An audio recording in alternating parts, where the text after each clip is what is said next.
Morning, folks. So this is a new run in the kiln, 2 cords of hardwood, using just this commercial unit that we purchased. So for this run, what we did, we loaded it and we got the commercial unit running, we had the 3 overhead fans running, and we have the dial unit turned on to monitor the probes and to use the fan to help circulate air, although it's not really necessary. And there's no way on the L200 to just shut off the fan. Maybe there is by going inside to the board and pulling wires. I don't want to get involved with that right now, but yeah, so the fan on the dial unit's running, the 3 overhead fans, and the commercial unit. So on the last run that we did, which was the initial run with this small commercial dehumidifier, we had used the heating element from the Nile unit to help boost the heat, because it was in the low 70s when it was loaded, temperature-wise. So for this run that we started yesterday, it's been warm. So the starting temperature was 82. I said the heck with it, I won't turn on the heat, and we'll just let the heat from the 3 overhead fans, the fan that's inside the Nile, and the heat that's generated from this small commercial unit to boost the heat.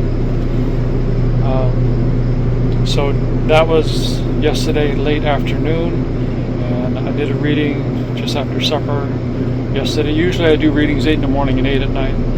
And so I did a reading last night as the base, the starting point.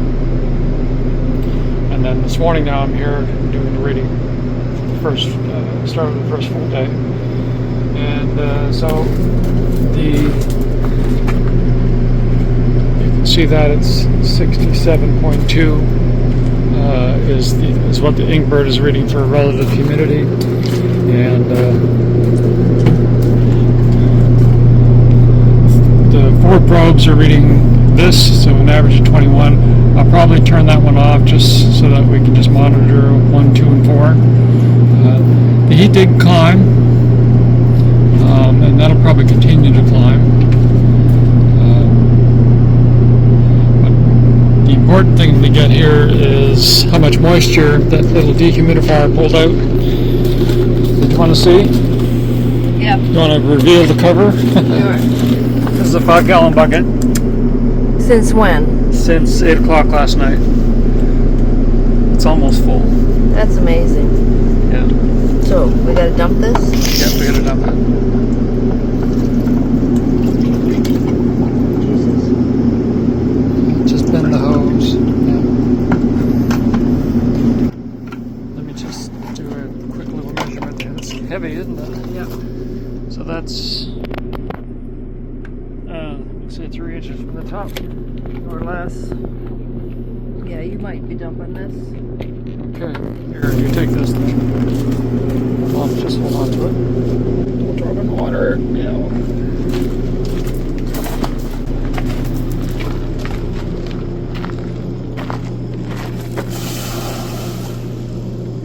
One down, several more to go.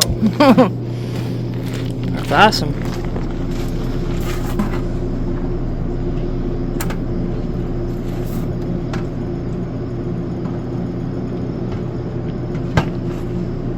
One of the things you gotta keep in mind when you're dumping the hose, and if you're doing a bucket like this, that hose leads right back to the commercial unit. In the commercial unit, there's a small tray that collects water, and then at some point it starts to empty.